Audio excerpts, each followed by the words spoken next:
नरेंद्र मोदी आणि राहुल गांधी यांना आता चर्चेसाठी निमंत्रण देण्यात आलेले आहे।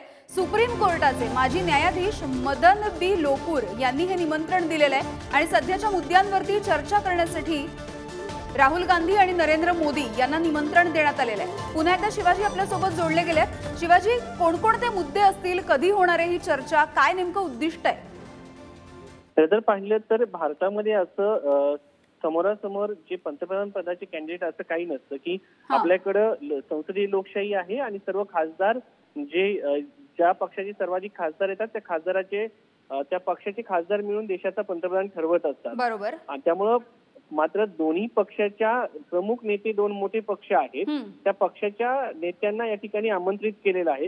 तसं पाहिलं तर अशा पद्धतीने प्रेसिडेन्शियल इलेक्शनच्या दरम्यान अमेरिकेमध्ये ही पद्धत पाहायला मिळते। मात्र या ठिकाणी जनतेचे जे मुद्दे आहेत त्याच्यासाठी सर्वोच्च न्यायालयाचे माजी न्यायाधीश असलेल्या मदन लोकूर यांनी, त्याचबरोबर दिल्ली उच्च न्यायालयाचे माजी न्यायाधीश AP शहा आणि ज्येष्ठ पत्रकार AN राम यांना देखील आमंत्रण दिलेलं आहे आणि तुम्ही या जनतेसमोर तुमचा अजेंडा मांडा, तुमचं म्हणणं मांडा, या दृष्टिकोनातून अगदी शिवाजी, त्यामुळे या चर्चेच्या दरम्यान हे दोघंही मोठे नेते नेमकं काय बोलणार हे बघणं सुद्धा महत्त्वाचं असेल।